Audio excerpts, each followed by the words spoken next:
We're getting to the point now where it's almost like Smackdown is being run to piss me off and others like me. This show was hot garbage, so let's get to it. It's Friday night, I'm outside, it must mean one thing. Hater Outdoors, Smackdown review.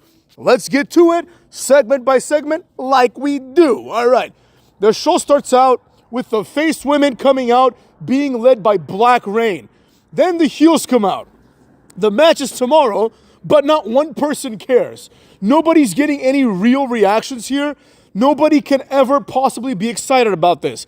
Once the heels come out, Nia explains that everybody in the face team hates each other. Once again, I reiterate, the fans don't care at all. However, Nia Jax is correct, right? There's so much dissension within the face team that it's almost comical that they're on the same team. Now, Rhea Ripley takes the mic and she is complete garbage. At this point, she's basically a guy. You know what I'm saying? She's growing her hair out, but beyond that, you would not know that there's any feminine energy in this individual at all. She talks like a guy. She looks like a guy now, specifically Black Rain, a.k.a. Dustin Rhodes. And basically, she just says, we're going to kick your ass, and they have a brawl. Nobody could possibly care about this. I really hope this match is on first so I could take a massive dump instead of watching this match. Next up, we see Nakamura come out with, I guess you could say, new entrance music, right? It's very similar to his old entrance music, but, you know, it's still new music, right? It's going to be him versus Andrade. This match was booked horribly. This was one of my least favorite matches of all time. Basically, it's this 20-minute 50-50 match. Andrade does his spots. At the end, Nakamura does a little back elbow thing. Eventually, does some more moves, and then hits the Kinshasa and wins. Now, after the match, LA Knight comes out to attack Nakamura. Nakamura just sidesteps him and throws the mist on his face. I would have preferred this match to go down differently. In my opinion, this match should go down like this. The match starts, Nakamura runs at him, beats the shit out of Andrade, who's never going to go anywhere anyways, hits the Kinshasa and squashes him in 1.5 minutes, right? If they did this, then you could actually make the claim that Nakamura is a threat to LA Knight. But Nakamura barely beat the guy who has won 0 matches aside from a few matches against Carmelo Hayes. Carmelo Hayes and Andrade are in the same spot, in that they lose to everybody other than each other. So it's a complete waste of time. Then, after the match, I would have had Nakamura pick up Andrade by his hair and just missed him at close range to show how sadistic he is, instead of doing this LA Knight mist thing, right? The mist should be reserved as like a super finisher. But that's neither here nor there. I didn't enjoy this at all. We move on to backstage where we have Johnny Gargano and Wes Watson arguing, right? Wes Watson tells him that DIY, which is Wes Watson, of course, and Johnny Gargano, are on the outs, right? That Gargano is not looking forward to being champion. He's too concerned with Alex Shelley and Chris Sabin. Now, personally, I think that Wes Watson, a.k.a. Tommaso Ciampa, is 100% right. But the segment was really stupid because he's been saying this for weeks now. So he just says it one more time, and he says, I'll give you one more week. I don't know for what exactly, to get things in order. Like, whatever. Anyways, complete waste of time. Next up, we have a little vignette involving Cucky Owens. Cucky Owens explains to us why Cucky Rhodes is wrong. Kevin Owens, for the first time in his career, is 100% correct. Everything he said is true. The fact of the matter is this, that Kevin Owens has gotten his ass beat by people like Roman Reigns for like months, if not years, right? He needs to have the same energy against his buddy Sami Zayn, but nevertheless, the feud is with Cody Rhodes because they're both on Smackdown. He points out to the fact that when Roman Reigns was destroying him, Cody Rhodes was nowhere to be seen, even though he has been there for Cody Rhodes. Totally valid point.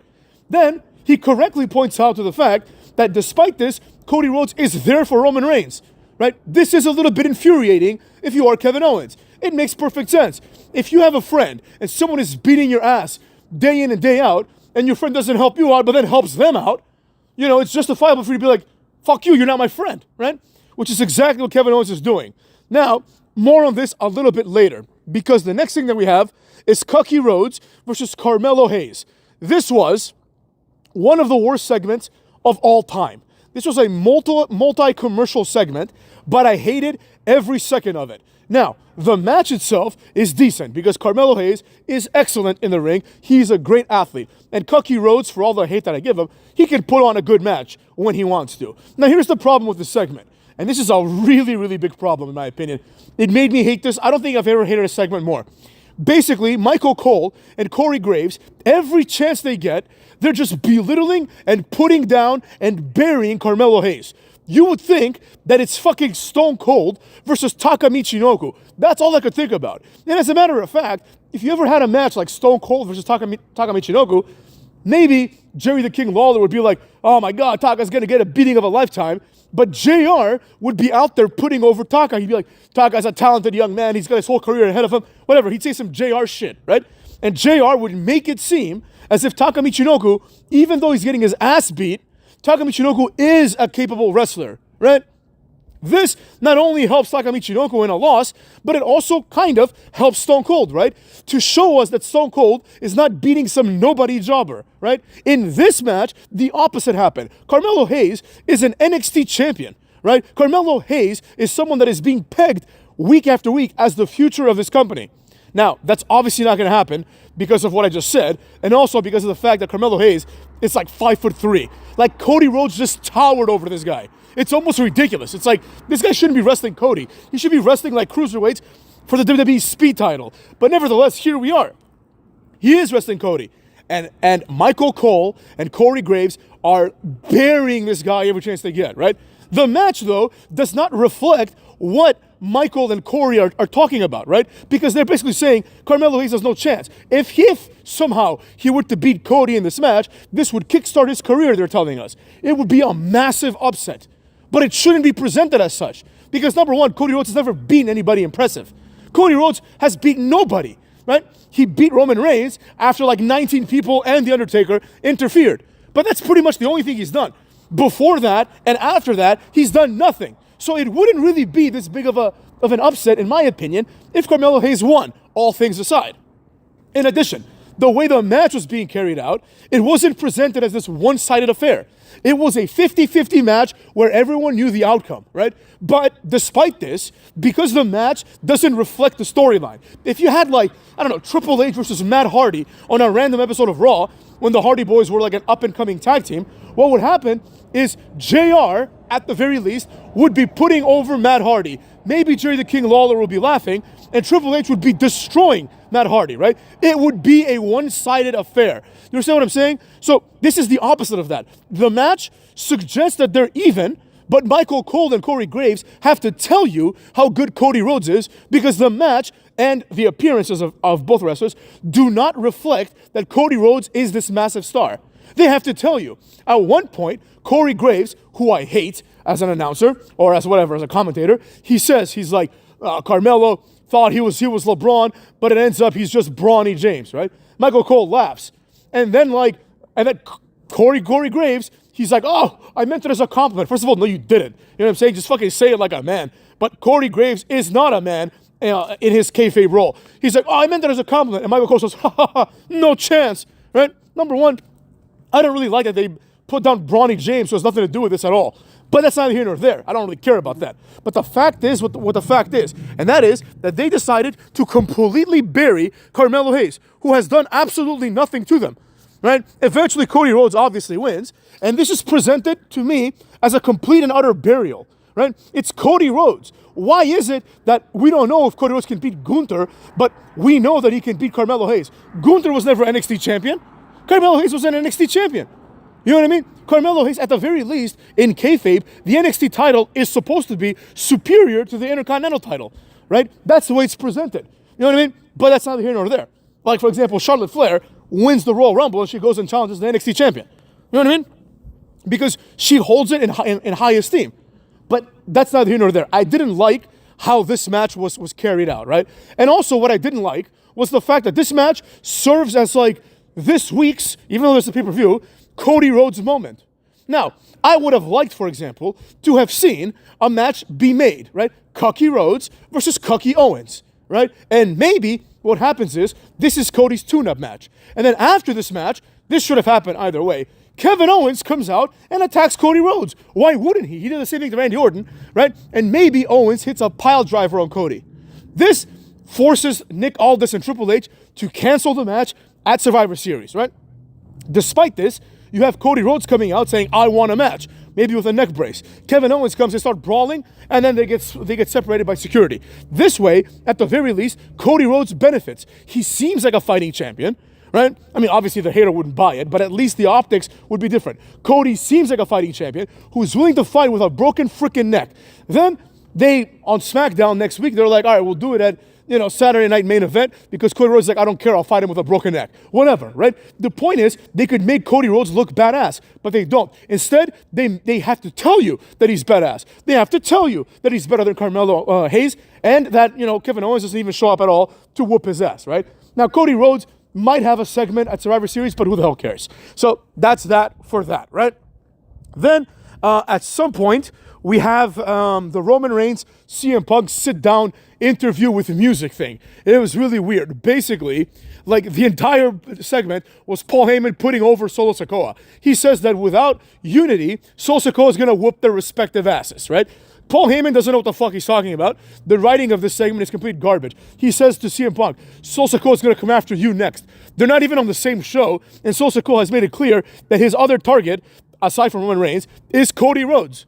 You understand? Cody Rhodes is the guy that should be in CM Punk's position, especially considering that Cody Rhodes doesn't have a match. So this logic would apply much more to Cody Rhodes. If CM Punk wasn't involved, Paul Heyman could say, hey, Cody, you have an interest in defeating Solo Sikoa, because if he gets through Roman, he's coming after you like he did. But instead, he has to invent this philosophy that Solo Sikoa is somehow interested in CM Punk, which remains to be seen. It's based on nothing. Solo Sikoa's been running around for a year, and he didn't touch CM Punk once. So what the fuck are you talking about, right?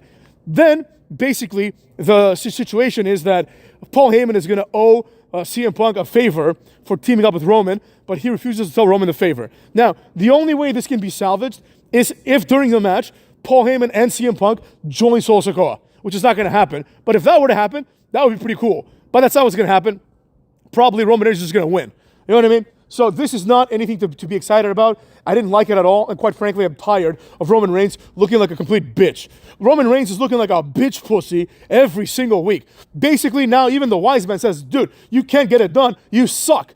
You know what I'm saying? Like, everything that Roman Reigns has accomplished is being suggested was due basically to Solo Sikoa and friends. And somehow, Solo Sikoa now can just start a new faction and be on par with everybody else. And he's like, we can survive. And it's like, what are you talking about? The Solo Sikoa faction is a bunch of jobbers. But anyways, CM Punk walks off. That's the end of that. Nothing really crazy here. But the segment made absolutely zero sense. I will say this, though. If instead of CM Punk it was Brock Lesnar, everything that Paul Heyman said wouldn't even make any sense, because the reality is that Brock Lesnar could go and beat the shit out of the entire bloodline by himself. Both teams. You know what I mean? Like, it wouldn't even be close. Brock Lesnar's a beast. But CM Punk isn't, so here we are. Next, we have a match. It's a triple threat. Michin, Lash Legend, and Piper Niven to advance in the Women's United States title tournament. Not one person could give a flying fuck.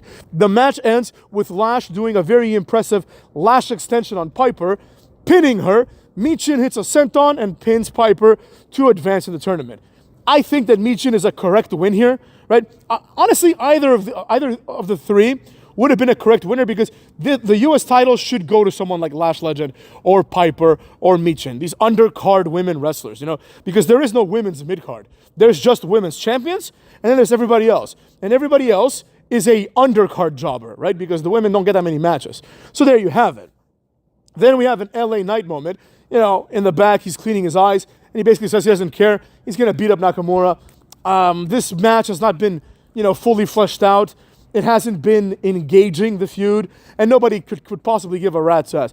The only draw of this match is, oh, look, it's an LA Knight match, so get excited for that, right? Then we have the main event for the advantage. It's Jey Uso versus Jacob Fatu. No interference allowed, according to Nick Aldis. The match is complete garbage. The fans start chanting, this is awesome, but all I could think about is that this match is playing out exactly like anyone who knows anything would know it would play out, right? Both of them do the same moves. They do the Samoan moveset. Jacob Fatu has a few other moves in his arsenal, right? Eventually, Jacob Fatu does a Samoan drop, from the announce table onto the announce table. So not like he's standing outside and like off the table and does it. He's standing on top of the table, I believe. He drops Jey Uso, the table still doesn't break, which in my opinion really shows how weak both these guys are, right? They're not as big as they tell us they are, and they're not as strong as they tell us they are. Nevertheless, he throws Jey Uso in, hits the Impaler, does the best moonsault ever, and wins, right? So now the bad guys have the advantage. Obviously, this is what was going to happen, but in order to get through this match, we had to tolerate a boring-ass Samoan match where everyone does the same moves, and several times during the match, we had to tolerate Jacob Fatu saying, "I love you, Solo! I love you!" Just screaming randomly in the middle of the match. This was really bad. This was a really bad episode of SmackDown. And as far as I'm concerned, it didn't get me excited for the pay-per-view, right? Like, mid-card matches aside, like, nobody could possibly care about a vignette between, like, Gunther and Damian Priest. Like, if you're not going to watch that match, that vignette's not going to make you, like, tune in, right? And also, the Roman Reigns, Sol Sikoa feud, that's already been established, so no one's going to change their mind by watching this episode. And then everything else was a waste, right? We have, like, stupid-ass LA Knight and fucking Nakamura and their little thing. Nobody could possibly care about that. So that's where we find ourselves. You understand what I'm getting at? The point of the matter here is this, right? None of the things that we saw today are enough to move the needle. None of the things that we saw today are interesting. None of the things that we saw today are going to have any impact. And perhaps most importantly, nobody seemed to care about anything, right? A lot of the matches that we had were boring. A lot of the matches that we had were immaterial. And the segments that we had were just extensions of the same segments, right? We had the women's face group and the women's heel group brawl. They've been doing this for weeks. We had, like, Roman Reigns sit down with CM Punk, and Roman Reigns is still, like, this retarded person who's basically, his answer is like, "I don't need anybody. You've been getting your ass beat every week. You clearly do. The wise man seems to think you do," etc., etc. The only way to rehabilitate the Roman Reigns character is if somehow, this would be great, everyone turns on him, right? And we just start the road to WrestleMania early. Everyone turns on him, and basically they form a super faction. And now it's up to Roman Reigns to spear and destroy each and every one of the people that betrayed him en route to become the world champion at WrestleMania, which is the only way that he can rehabilitate himself. I'll give you a parallel. I was playing some FIFA, or as it's called now, FC 25. I pick FC Milan because they don't have AC Milan for, licensing purposes. I play the first season, I win Serie A, I win the Italian Cup, and I win the Champions League. Then, as a manager, the hater gets new goals, right? And now the goals, because we're already the champions of everything, the goals for FC Milan in the video game are, at minimum, win the cup, at minimum, win the league, and at minimum, get to the Champions League finals. That is what is acceptable now, that I want everything, right? In other words, when you do good shit, people expect good shit from you, right? Now it seems that the expectation for Roman Reigns is survive, as stated to us by Paul Heyman. This is unacceptable. The expectations for Roman Reigns should be get through Sol Sikoa as soon as possible to get your shitty pepper necklace and then go after the title. That's what should have happened. But instead, Roman Reigns has been going on and on for months at this point, fighting over like a fucking pepper necklace. So, you already know how I feel about that. So I didn't really enjoy this at all. Personally, the hater was not entertained by this. So there you have it, cuckolds. I'm going to do a Survivor Series preview video, which I'm going to release tomorrow, obviously before, Survivor Series. And then obviously I'm going to do a Survivor Series review, which will happen, X amount of time after Survivor Series ends. Basically, Survivor Series is going to end. Then I'm going to go record the video. And then however long it takes me to do that, plus upload it. So stay tuned for that tomorrow night, cucks. And with that being said, I hope everyone had a good Thanksgiving. And I'll see you guys tomorrow, cuckolds.